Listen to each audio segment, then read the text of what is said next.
대구와 경산, 영천 간 대중교통 무료 환승제가 오는 20일 정식 도입을 앞두고 시범 운영에 들어갔습니다. 고령 운전자 교통사고가 증가 추세입니다. 대구시가 면허를 반납하는 고령 운전자에게 앞으로 10만 원을 지원합니다. 동남아 출신 노동자들도 한국 여름 더위에는 혀를 내두르고 있습니다. 농촌 일손을 돕는 베트남 노동자들을 만나봤습니다. 한여름 무더위를 견디기 힘든 건 사람이나 동물이나 마찬가지겠죠. 달성공원 700여 마리 동물들의 여름나기를 취재했습니다.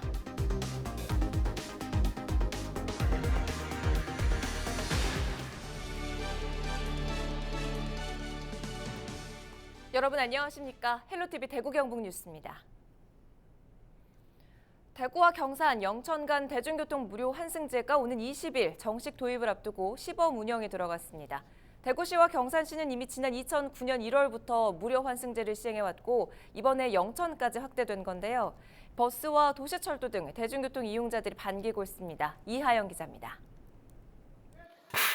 버스와 도시철도 등 대구, 경산, 영천 간 대중교통 무료 환승제가 시작됐습니다.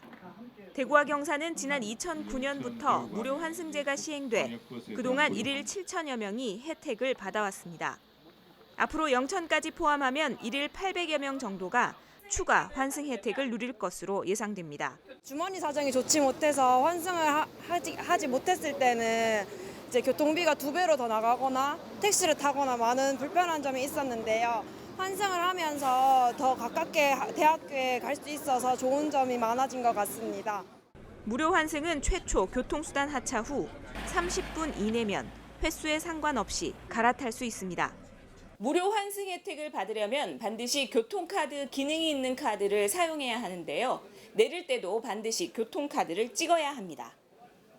적용 범위는 대구 시내버스 115개 노선, 대구 도시철도 1, 2, 3호선, 경산 시내버스 30개 노선, 영천 시내버스 117개 노선입니다. 이용 요금은 교통카드 기준 1,250원으로 대구와 경산, 영천이 동일합니다. 무료 환승으로 추가 요금 부담이 줄어들면서 많은 직장인과 학생들에게 도움이 될 것으로 보입니다. 광역 환승으로 인해서 대구 경산을 왕래하는 시민들의 교통 부담이 많이 줄어들고 도시 간 교류가 활발해져서 지역 경제 활성화에도 도움이 될 것으로 생각합니다.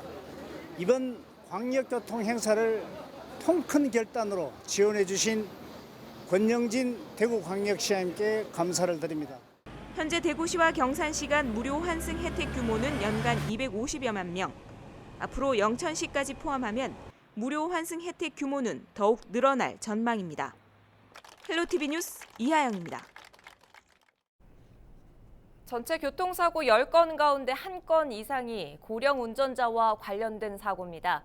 노인 교통사고를 줄이기 위해 대구시가 면허를 반납하는 고령 운전자에게 앞으로 10만 원을 지원하기로 했는데요. 얼마나 효과를 거둘 수 있을지 관심이 모아지고 있습니다. 권미경 기자입니다. 지난 4월 대구 동구에서 70대 운전자가 몰던 차량이 갑자기 중앙선을 넘어 맞은편 식당으로 돌진했습니다. 이 사고로 식당 건물이 부서지고 식당 주인 등 3명이 다쳤습니다. 경찰 조사 결과 음주운전이 아닌 단순 실수로 인한 사고였습니다. 이 같은 고령 운전자 교통사고는 해마다 늘어나고 있습니다. 최근 5년 동안의 대구 지역 교통사고 발생 건수를 보면 전체 사고 건수는 2014년 14,417건에서 2018년 13,088건으로 9.2% 줄었습니다. 반대로 같은 기간 고령 운전자가 낸 사고는 43.1% 늘었습니다. 고령 운전자들은 신체 인지 능력이 다소 떨어지다 보니 사고 위험도 높은 겁니다. 순간적으로 감각이 젊은 사람 같지 않아가지고 집단은 바르게 한다고 한 게 대구 지역 전체 운전자의 10%가량이 만 65세 이상입니다. 대구시는 고령 운전자 교통사고를 줄이기 위해 만 65세 이상 운전자가 면허를 잦은 반납하는 경우 10만 원권 교통카드를 지원하기로 했습니다. 올 하반기에 저희들이 한 3억 정도 예산을 편성해서 대상 인원은 한 3,000명 정도로 보고 있습니다. 그래서 저희들이 사업 효과가 좋으면은 내년부터는 저희들이 계속 대상 인원이나 지원 항목을 좀 늘려갈 걸 좀 검토하고 있습니다. 하지만 대중교통을 이용하기 어려운 지역에 사는 경우엔 실효성이 떨어지는 데다 지원 금액이 적다는 의견도 있습니다. 그 10만 원 몇 개월에 소진할지 모르지만은 그걸 다 쓴 뒤에는 그건 일회성이니까 계속 연속적으로 지원이 안 되니까. 고령 운전자의 사고 위험은 낮추면서 이동권을 보장하는 세심한 정책과 지원이 뒤따라야 한다는 목소리가 높아지고 있습니다. 헬로티비 뉴스 권미경입니다. 1년 내내 더운 동남아 출신 노동자들도 한국 여름 더위에는 혀를 내두르고 있습니다. 농촌 일손을 돕기 위해 한국을 방문한 베트남 노동자들을 박은경 기자가 만나봤습니다. 한낮 기온이 37도까지 오른 시각. 그늘 한 점 없는 농촌 들녘은 그야말로 불감합니다. 허리를 숙여 고추를 따고 있자면 땅에서 올라오는 복사열까지 더해져 고추보다 사람이 먼저 익을 판입니다. Chúng em từ Việt Nam sang Hàn Quốc về làm việc thì không có gì bất tiện. Các ông chủ thì đối đãi với chúng em rất là tốt, nhưng mà do em khí hậu ở đây em chưa được ổn định với bên này nên là ban đêm mà em vẫn cứ hay thỉnh thoảng nó vẫn ngứa ở hai cánh tay. 산 중턱에 있는 사과 농장도 덥기는 매한가지입니다. 여기가 해발 500m 고지에 있는 농장인데도 지금 기온이 35도를 훌쩍 넘었습니다. 바람 한 점 안 통하는 고무 장화에 토시, 장갑, 마스크까지 작업복을 갖추는 것도 고역입니다. 더위가 일상인 베트남 출신 노동자들도 두 손 두 발을 다 들었습니다. Thời tiết ở Hàn Quốc từ 10 giờ đến 3 giờ thì nóng hơn ở Việt Nam. Thế nhưng mà rất là dễ chịu. Khó vất vả ở chỗ từ 10 giờ đến 3 giờ chiều. 기세등등한 막바지 폭염에 더운 나라에서 온 외국인들도 혀를 내두르고 있습니다. 헬로티비 뉴스 박은경입니다. 요즘 같은 한여름 무더위를 견디기 힘든 건 사람이나 동물이나 마찬가지일 텐데요. 동물들은 어떻게 이 더운 여름을 나고 있을까요? 권미경 기자가 취재했습니다.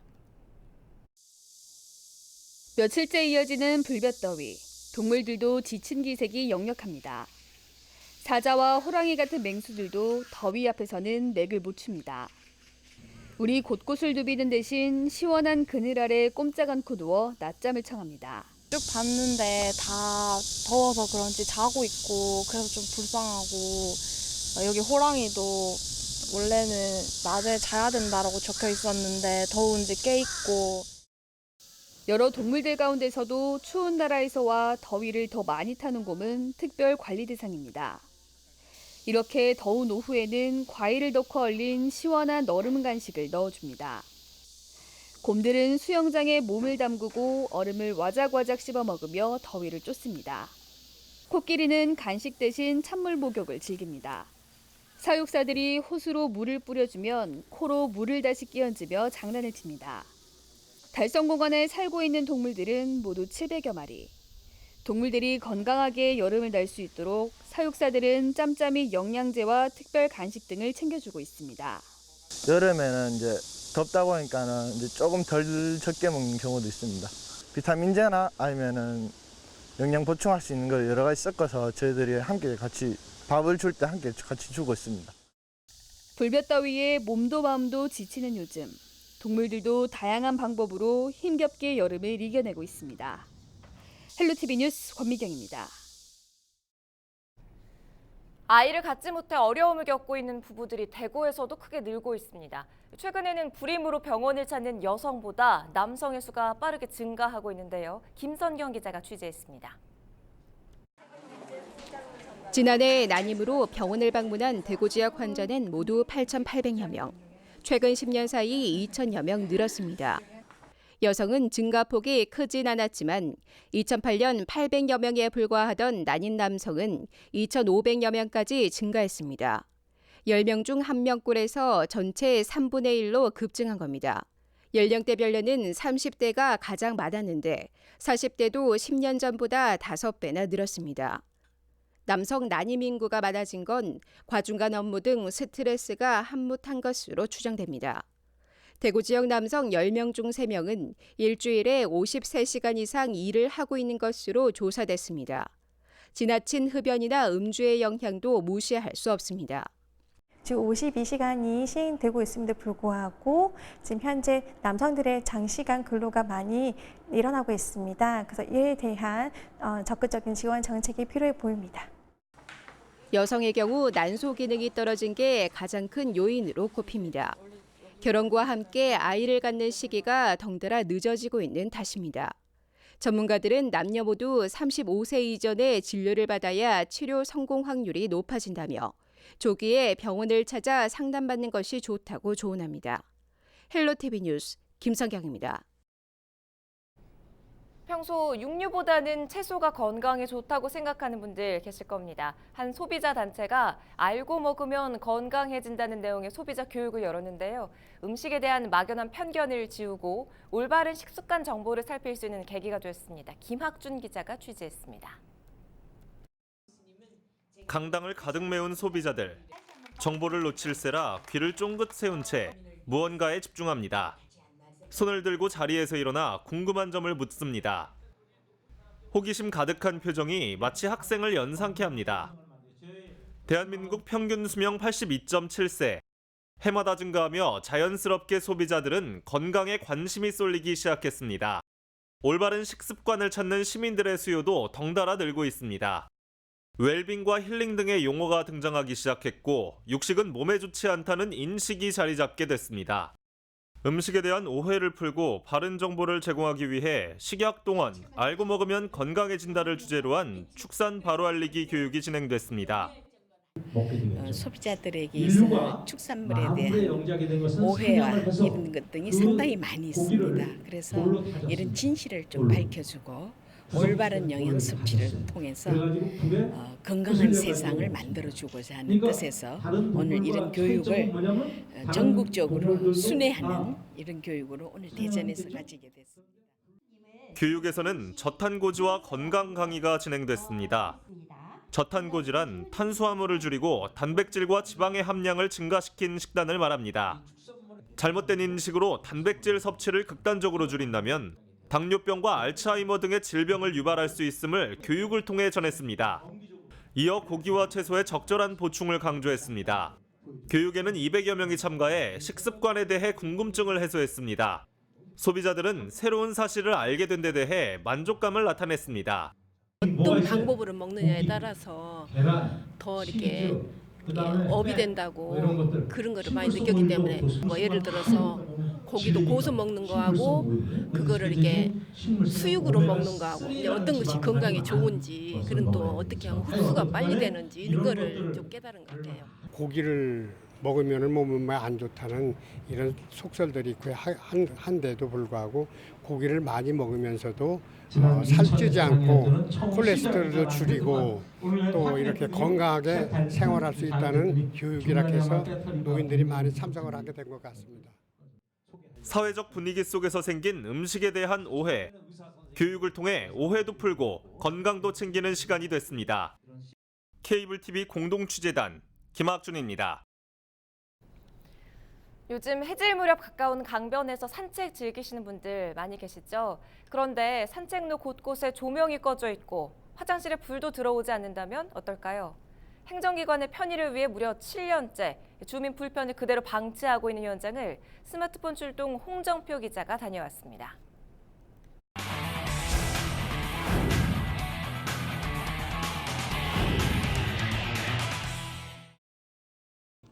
폭염이 한풀 꺾인 저녁, 더위를 피해 산책을 나온 사람들이 가득합니다.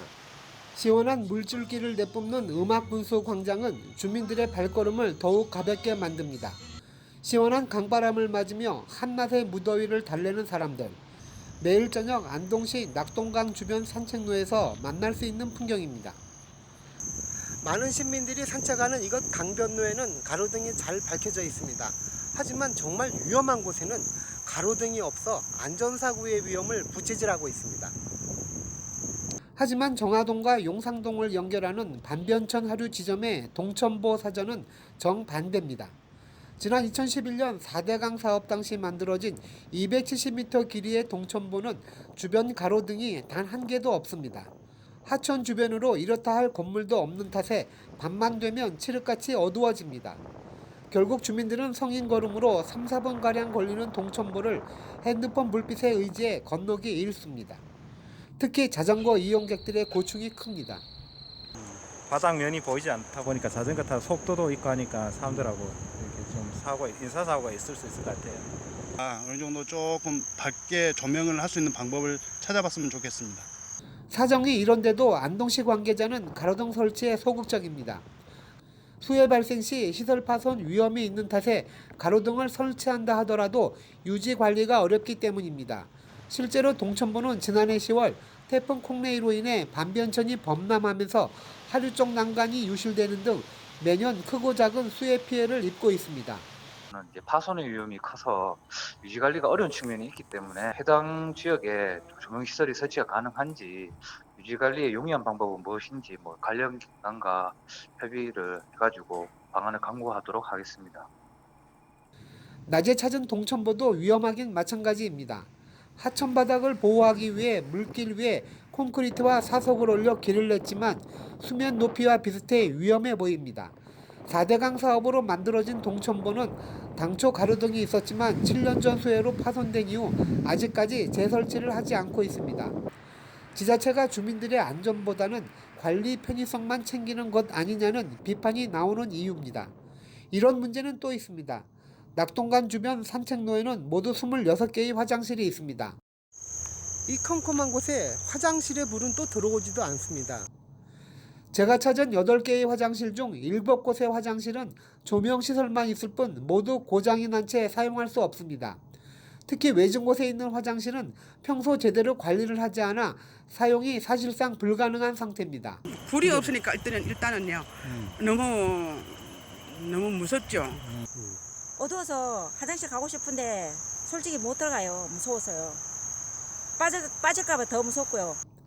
안동시 관계자는 낙동강 주변 산책로 화장실의 경우 태양광으로 작동하는데 관련 설비가 오래된 탓에 대부분 고장이 났다고 말합니다. 취재진에게 수리를 약속했지만 관련 예산이 언제 또 어떻게 반영될지는 여전히 미지수입니다. 하루에도 수많은 시민들이 찾고 있는 안동시의 낙동강변 산책로. 깜깜한 산책로와 방치된 화장실로 인해 자칫 주민들의 불쾌감만 키우고 있는 건 아닌지 우려됩니다.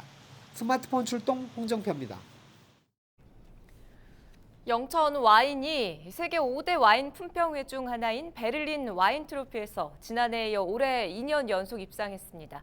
이처럼 국제 무대에서 호평을 받고 있지만 유통망이 없어 소비자들이 쉽게 찾아볼 수 없다는 목소리가 나오고 있는데요. 이하영 기자입니다. 지난달 25일부터 나흘간 독일 베를린에서 열린 국제 와인 품평회에서 영천 오게리 와이너리와 고도리 와이너리가 입상하는 영예를 안았습니다. 전 세계 34개국에서 출품한 와인 6,327종 가운데 금상과 은상을 수상했습니다. 베를린 와인 트로피는 세계 5대 와인 품평회 중에 하나고요. 국제 와인 기구가 승인한 품평회 중에서는 세계 최대 규모. 베를린에서 상을 받았다는 것은 그 두 가지 면에서 30%까지밖에 상을 안 주고, 두 번째 심사위원 중에 한국 사람이 거의 없었다는 거.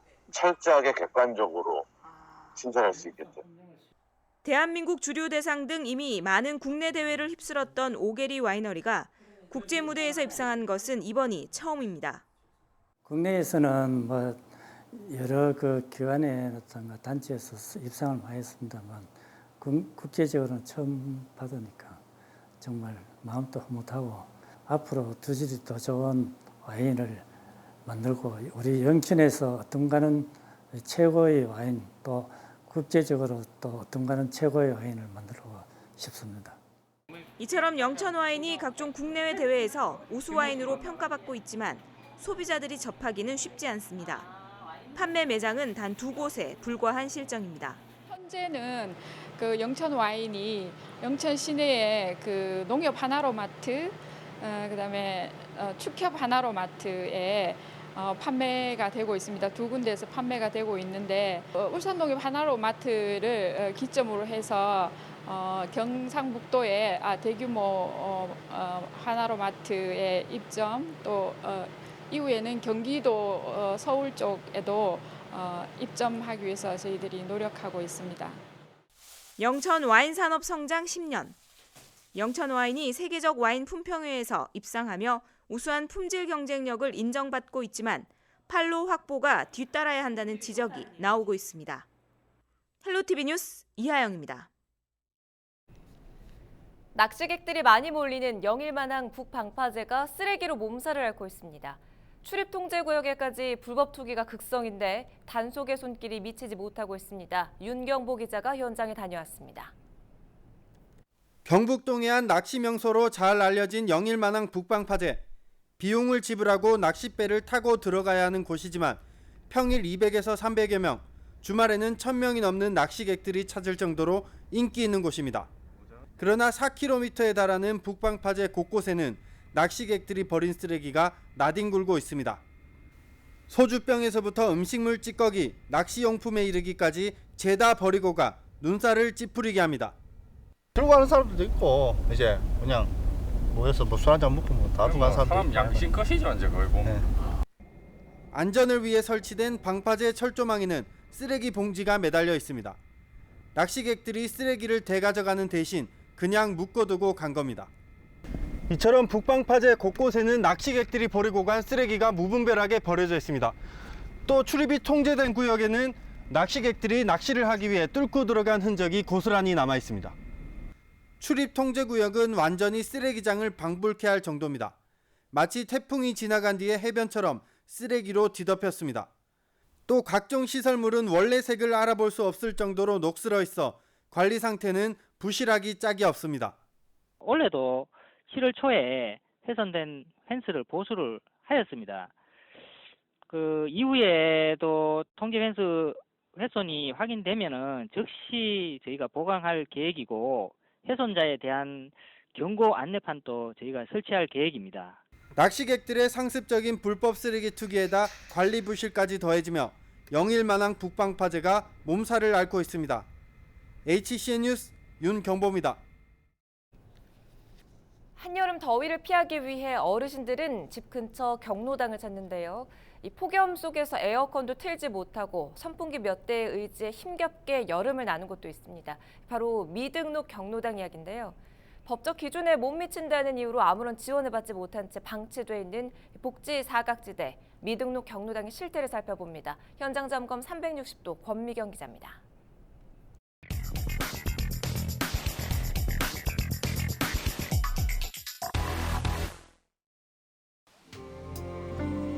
너무 더워가요. 사람이 더울 수가 없어요. 다른 게보다는 좀 이해는 안 좋아요. 우리가 써야 되는 게 제일 억울하고 그럼 좀 봐주면 좋겠고 그럼 공장 옆에 붙어있는 자그마한 가건물. 불 꺼진 방 안에 어르신들이 모여 앉아 있습니다. 폭염경보가 내려질 만큼 더운 날씨. 연신 부채질을 해봐도 이마에는 땀이 송골송골 맺힙니다. 오후 5시가 넘었는데도 경로당 안은 여전히 덥습니다. 온도를 재봤더니 31도인데요. 가만히 있어도 땀이 뚝뚝 흐를 정도입니다. 에어컨이 있지만 그림의 떡. 할머니들이 한 푼, 두 푼 쌈짓돈을 모아도 전기세 내기가 버겁기 때문입니다.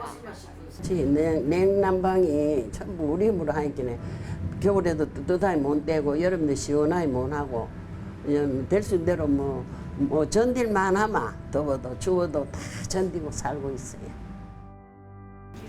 전기세 낼 돈도 없는데 살림이라고 변변할 리 없습니다. 화장실은 너무 좁아 몸을 가누기 힘들 정도. 주방에 있는 냄비나 그릇도 누군가 쓰다 버린 물건들을 가져온 겁니다. 이거 다 주워가고 우리 쓴다. 이것도 줘도 그릇도? 네, 그릇도. 또 다른 미등록 경로당. 이곳은 하루에 3시간만 반짝 문을 엽니다. 기증받은 에어컨이 있긴 하지만 전기세가 많이 나올까 봐 가장 더운 낮 시간에만 잠깐 모여서 에어컨을 트는 겁니다. 3시 넘어야 이제 에어컨 돌립니다. 돌리기는 오후 3시 넘어가 에어컨 돌리면 한 5시 반쯤 되면 껐다가. 어울려 쉬다 보니 어느덧 문을 닫을 시간. 어르신들은 집으로 아쉬운 걸음을 옮깁니다.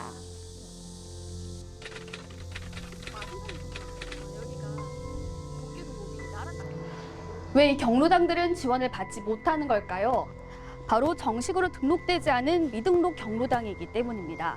경로당도 다 같은 경로당이 아니라는 겁니다. 현행 노인복지법상 경로당으로 등록하려면 시설 면적 20제곱미터 이상의 거실과 화장실 등을 갖추고 있어야 합니다. 또 이용 인원도 20명이 넘어야 합니다. 옛날에 지어진 경로당은 무허가 시설인 경우가 많은데 이 경우에도 아예 등록이 불가능합니다.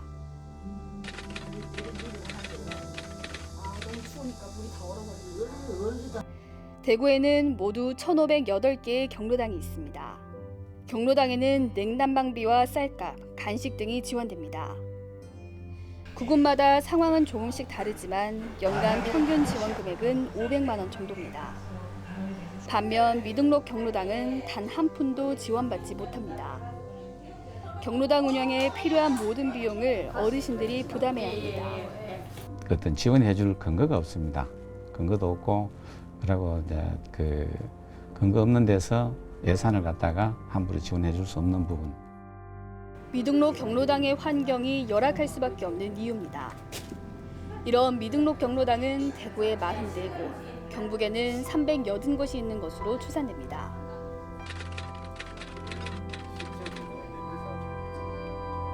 더 나은 시설에서 편히 쉬고 싶은 건 누구나 마찬가지일 겁니다. 문제는 찾아가기가 쉽지 않다는 겁니다. 대구 동구의 한 미등록 경로당 앞입니다. 여기서 가장 가까운 등록 경로당까지는 800m가량을 걸어가야 하는데요. 몸이 불편한 어르신들이 폭염 속에서 이 먼 길을 가기란 사실상 쉽지 않습니다. 미등록 경로당에 머무는 어르신 대부분이 7, 80대. 보행기 없이는 집 밖에 나서기 힘든 경우도 많습니다. 숨이 턱턱 막히고 엮이지 못하는데도 우리는 다리, 허리가 아파가 몸을 못 움직인다.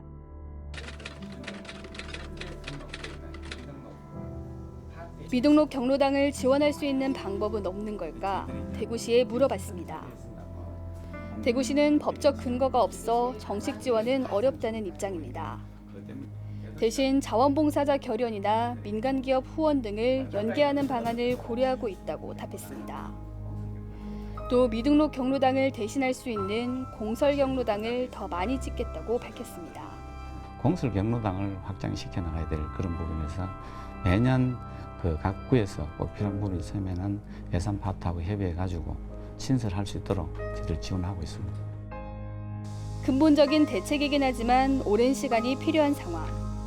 그 사이 최소한의 지원이라도 이루어질 수 있도록 지원 조례를 만드는 것도 하나의 방법입니다. 이미 안성시와 정성군 등 일부 지자체들은 미등록 경로당 지원 조례를 만들어서 어르신들을 돕고 있습니다. 워낙 많은 재정적인 돈이 필요하고 하니까 그런 부분은 시간적인 것도 많이 필요하고 그런 상황이다 보니까 이제 급한 대로 어떤 상황이 지원될 수 있는 방안을 만들기 위해서는 조례를 좀 시급하게 만들어야 되지 않겠네.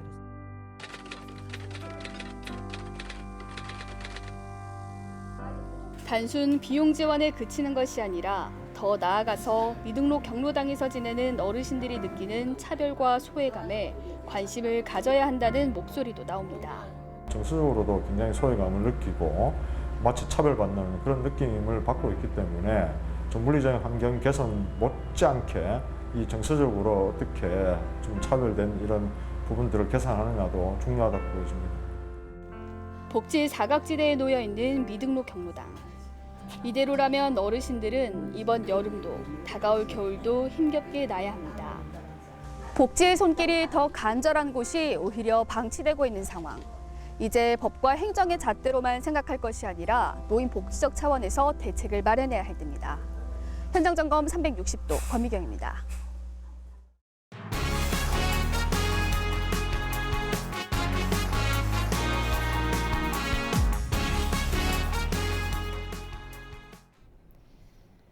얼마 전 영천에서 공장을 빌린 뒤 쓰레기만 버리고 달아난 사건이 있었죠. 이번에는 산골 마을입니다. 처리 비용이 한두 푼 드는 게 아니다 보니 언제 치울지 기약도 없습니다. 박은경 기자입니다. 산 중턱에 자리 잡은 공터입니다. 병풍처럼 둘러싸인 나무 아래 쓰레기가 언덕을 이루고 있습니다. 냉장고 단열재로 쓰였던 우레탄 폼부터 공장 필름, 건설 폐기물까지 종류도 다양합니다. 야간에 공장터에 차량이 출입을 하니까 왜 하필이면 야간에 출입하는지가 궁금해서 봤더니 여기에 폐 쓰레기가 방치되어 있었습니다. 장마와 태풍이 지나면서 쓰레기 더미에서는 썩는 냄새가 진동하고 침출수도 끊임없이 흘러나옵니다. 인근 8개 마을 주민들은 수돗물 대신 지하수를 퍼올린 이른바 간이상수도를 사용하고 있는데요. 침출수가 땅속 깊이 스며들면서 식수오염 등 2차 피해도 우려되고 있습니다. 쓰레기가 발견된 이후에도 9개월여간 그대로 방치된 건데 문제는 이런 곳이 한두 군데가 아니라는 점입니다. 올해 경주에서 발견된 곳만 건천, 외동 등 4곳으로 방치된 쓰레기는 줄잡아 15,000톤, 톤당 20만 원씩만 계산해도 30억 원의 처리 비용이 듭니다. 브로커 등이 얽혀 있어 폐기물을 갖다 버린 업자를 찾기도 어렵지만 찾는다 해도 소송으로 시간을 끄는 등 처리 비용을 받아내기 쉽지 않다 보니 지자체는 손만 놓고 있는 상황입니다. 시에서든 국가에 있었든 그러면 돈 버는 사람은 따로 있고 쓰레기 버렸다 다 돈으로 다 해결하려면 돈 얼마나 들어갔습니까? 산골 마을까지 스며든 폐기물 불법 투기. 정부가 폐기물 관리법 개정 등 뒤늦게 허둥지둥 대책을 마련하는 사이 전국은 그야말로 쓰레기 몸살을 앓고 있습니다. 헬로티비 뉴스 박은경입니다. 경찰이 고속도로에 이어 국도와 지방도까지 암행 순찰을 확대 시행하고 있습니다. 구미와 안동, 경주 등에 이어 영천에서도 8월부터 암행 순찰이 시작됐는데요. 이하영 기자가 단속 현장을 취재했습니다. 영천시 청통면과 경산시 하양읍을 잇는 919번 지방도로. 화물 차량 한 대가 신호를 무시하고 불법 좌회전을 합니다. 그 순간 암행 순찰차가 경광등을 켜고 단속에 나섭니다. 법규를 위반한 운전자는 순순히 잘못을 시인합니다. 법대로 해야지 뭐야. 앞으로 법규를 잘 지키실 생각이세요? 예, 그래야죠. 예. 통행량이 적다 보니 신호를 지키지 않는 차량이 수두룩합니다. 이곳은 좌회전 신호가 있는 삼거리입니다. 암행 순찰을 시작한 지 10분도 채 지나기 전에 차량 3대가 신호를 위반했습니다. 통행량이 많은 시내도로 구간에서도 많은 차량들이 신호를 위반합니다. 순찰 차량이 눈앞에 있어도 경광등을 울리지 않으면 일반 승용차와 비슷해 암행 단속을 알아채지 못합니다. 차량 우측으로 빼세요. 예, 죄송합니다. 그거를 봤는데 불길 잡으려다가 지나갔어요. 암행 단속에 주로 적발되는 교통법규 위반 행위는 신호 위반과 중앙선 침범, 교차로 통행 위반 등입니다. 예, 운전자들이 초행길 경우에는 길을 찾다가 신호를 위반하는 경우가 있고 늘 다니는 길도 신호가 새로 생겼는데 예전처럼 그냥 다니다가 신호 위반하는 경우도 있고 사람들이 또 다른 생각하다가 신호를 못 보고 지나치는 경우가 가끔씩 있습니다. 이제 교통순찰 차량이나 무인 단속 장비가 없다고 교통법규를 위반하면 암행 단속에 적발될 수 있습니다. 주요 국도, 지방도 교통사고 다발 지점 위주로 암행 순찰차를 운행하면서 순간적으로 위반하는 차량을 비노출 단속함으로써 운전자가 언제 어디서나 단속될 수 있다는 인식을 갖게 하여 교통법규 준수는 물론 교통사고 예방에도 크게 기여할 것으로 생각합니다. 지난 4월부터 현재까지 암행 순찰을 통해 적발된 단속 건수는 560여 건. 경찰은 앞으로 상습 교통법규 위반 지역을 위주로 암행 순찰 차량을 운용해 교통 무질서 행위를 뿌리 뽑는다는 계획입니다. 헬로티비 뉴스 이하영입니다. 포항 남구 일부 지역의 특정 아파트를 중심으로 검붉은 수돗물이 나와 주민들이 불안해하고 있습니다. 포항시는 식수로 사용하기에는 문제가 없다는 입장이지만 이 불안을 잠재우지는 못하고 있는데요. 원인이 뭘까요? 윤경보 기자가 보도합니다. 포항 남구의 한 대단지 아파트. 지난 10일부터 최근까지 검붉은 색의 수돗물이 나온다는 신고가 잇따라 접수되고 있습니다. 이 아파트에서만 접수된 신고가 50건에 달합니다. 이 아파트뿐 아니라 유광정수장에서 정화된 수돗물을 쓰는 오천읍을 중심으로 포항 남북구 지역 곳곳에서 검붉은 수돗물이 흘러나온다는 신고가 쇄도하고 있습니다. 갑자기 변해버린 물 색깔에 주민들은 불안에 떨 수밖에 없습니다. 아무래도 직접적으로 먹는 거다 보니 그러니까 아기를 키우는 입장이니까 더 많이 걱정되는 것 같아요. 지금은 안 그렇다고 해도 언젠가는 이제 이게 확산되고 퍼지다 보면 이제 좀 그냥 하루하루가 좀 찝찝한 것 같아요. 사태 수습에 나선 포항시는 피해 가정의 수돗물을 검사한 결과 먹는 물 수질 기준에는 적합하다고 밝혔습니다. 이런 가운데 검붉은 수돗물의 주요 원인을 크게 두 가지로 추정하고 있습니다. 첫 번째는 오천 문덕 지역이 유광 정수장 수계의 마지막에 위치해 노후된 상수도관에서 찌꺼기가 수돗물과 함께 빠져나오고 있다는 것. 두 번째는 수돗물을 정화하기 위해 싱크대 수도꼭지와 샤워기에 설치한 필터의 문제라는 겁니다. 수돗물을 틀 때마다 뭐 이상한 냄새도 나고 지금 뉴스 보면은 이 오천읍에 수돗물 때문에 난리인데 이게 너무 불안하고 시커먼 거 나오는 것도 보고 겁나서 그 필터를 식수 쪽에랑 샤워기 쪽에 다 구매했어. 애들도 키우는 입장이라. 한편 포항시는 피해 접수 창구를 설치하고 주민 불안을 해소하기 위해 정밀 수질 검사를 의뢰하기로 해 결과에 이목이 집중되고 있습니다. 신고한 가정에 방문해서 저희들이 가장 먼저 필터 교체를 했고 물이 안전한지 채수를 해서 저희들 자체적으로 검사를 또 표본 샘플링해서 검사를 했습니다. 저희들이 79개수를 검사를 했는데 6개 항목에서 먹는 물에는 안전하다는 적합하다는 그런 결과가 나왔습니다. 하지만 별다른 이상이 없다는 결과가 나오더라도 직접 물을 받아 쓰는 주민들의 불안은 쉽게 가시지 않을 것으로 보입니다. 한편 이에 앞서 붉은 수돗물 사태를 겪은 인천의 피해 주민들은 집단 소송까지 예고했는데 포항에서도 당분간 논란이 계속될 전망입니다. HCN 뉴스 윤경보입니다. 이거 진짜예요? 몰랐어요. 처음 알았어. 이렇게 커진다고요? 우와. 야, 이거 정신 하나도 없네. 이건 뭐야 이거? 대박. 완전히 너무 조그만해지는 데도 있는데요.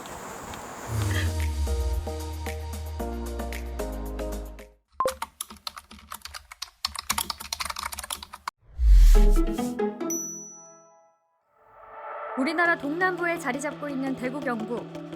흔히 폭염 도시로 많이 알려져 있는데요. 경북이 무더운 날씨만큼 핫한 시절이 있었다는 사실 알고 계셨나요?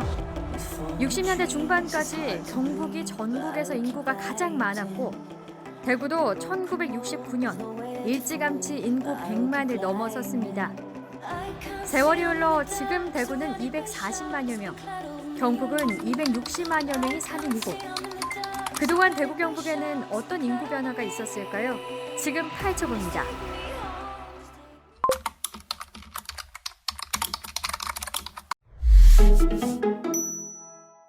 60년대부터 80년대는 산업화에 따른 이촌양도 현상이 전국적으로 일어났는데요. 경북에서는 영양, 봉화, 울진, 영덕, 청송 등 북부 지역의 인구 감소폭이 컸습니다.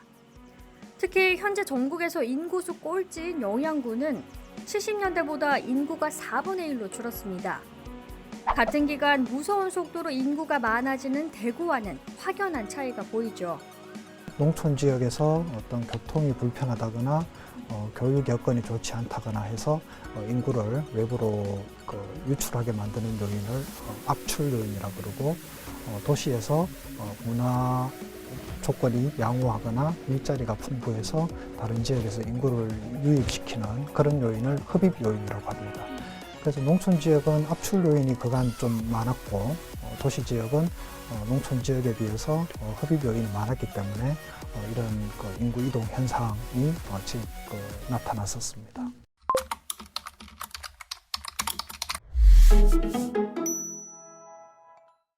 대구 경북의 대표적인 산업도시를 떠올리면 대구, 포항, 구미를 떠올릴 수 있는데요. 이 지역에는 자연스럽게 일자리가 늘어나고 정주 여건이 개선되면서 많은 사람들이 몰렸습니다. 옆에 칠곡, 대구 옆에 있는 칠곡이나 경산 같은 경우에 좀 급격하게 성장하는 추세를 볼 수가 있는데 이 도시들 같은 경우에는 서울의 경기같이 침상 도시 느낌으로 생각하면 될까요? 그렇죠. 침상 도시는 뭐 일명 이제 베드타운이라고 하는데요. 위성 도시 중에서 모도시의 어떤 주거 기능을 분담하는 도시를 말합니다. 잠은 거기서 자고 일은 출퇴근은 이제 모도시로 하는 거죠. 근데 우리 경산 칠곡이 대구의 위성 도시 기능을 하는 거는 맞습니다만 서양하고는 조금은 다른 게 서양의 위성 도시는 침상 도시의 기능을 주로 많이 하고 있습니다만 우리 경산 칠곡은 그에 비해서는 조금 더 뭐 주거, 교육, 뭐 좀 상업 기능들을 조금 약간 서양에 비해서는 복합적인 기능을 가지고 있다고 볼 수 있습니다. 자족 기능을 많이 가지고 있다고 했잖아요. 그러면 경산이나 칠곡도 그 나름의 것들로 발전할 수도 있지 않나요?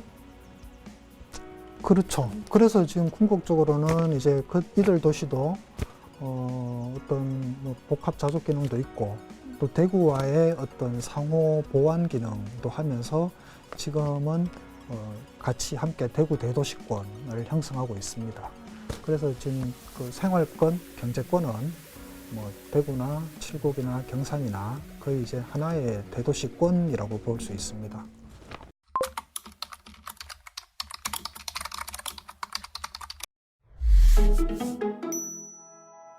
최근의 특징을 봤을 때 2016년부터 이제 예천군 인구가 급격하게 좀 성장을 하는 게 보이거든요. 근데 2016년이라고 하면은 이제 대구에 있던 경북도청이 이제 안동으로 옮겨간 시기인데 그 시기랑 봤을 때 왜 예천이 이렇게 인구가 많아지고 있는 걸까요? 그 원인은 도청 신도시의 그 영향으로 보고 있습니다. 그래서 그 안동에 거주하시던 분, 그 인근의 예천 인근의 지역에서도 좀 예천으로 많이 들어오고 또 예천의 구도심에 거주하던 분도 그 신도시 지역으로 좀 이주하기도 하고 또 일부는 대구나 수도권에서 또 이주해 오기도 하고 해서 예천의 인구가 좀 증가했습니다. 사람들은 흔히 도청이 안동으로 이전했으니까 안동이 많이 발전할 거다라고 예측하는데요. 안동시 인구는 오히려 지난 4년 동안 10,000 명이 줄었습니다. 행정구역을 경계로 인구가 늘고 준 것을 기준으로 하면은 예천이 이제 이득을 봤다고 할 수 있겠죠. 근데 뭐 그 외에도 지역의 위상, 뭐 이런 것들 종합적으로 고려하면 안동은 꼭 손해고 예천은 이득이다. 이렇게 단편적으로 얘기하기는 좀 곤란한 것 같습니다. 그리고 궁극적으로는 사실 이제 같이 상생해야 되는 거죠. 우리나라는 앞으로 10년 안에 인구 감소 시대에 들어선다고 하는데요. 그렇게 되면 다른 지역에서 인구를 끌어들이거나 밀어내는 요소가 있더라도 이동할 인구 자체가 줄어든다는 거죠. 그렇다면 앞으로 어떻게 해야 할까요? 앞으로 중요한 거는 지역 입장에서는 제살 깎아먹기를 하면 안 됩니다. 그래서 인구 돌려막기. 이 지역에서 이 지역으로 이동을. 출산 장려금 경쟁을 해서 혹은 무리한 대규모 어떤 그 택지 개발 사업을 해서 타 지역의 인구를 유치하고자 하는 그런 유혹에 빠질 수 있습니다. 그렇게 되면 결과적으로는 공멸할 수 있거든요.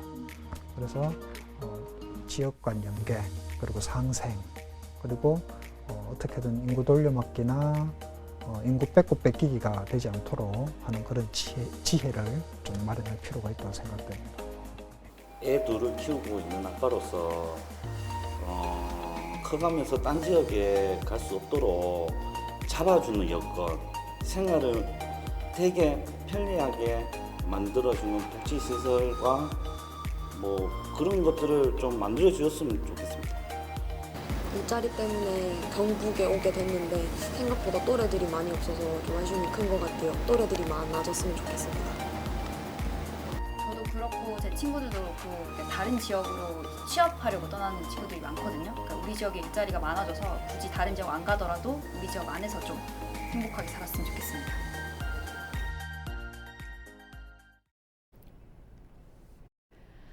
헬로티비 대구 경북 뉴스를 모두 마칩니다. 더운 날씨에 건강 잘 챙기시기 바랍니다. 저희는 언제나 여러분 곁에 있겠습니다. 시청해주신 여러분 고맙습니다.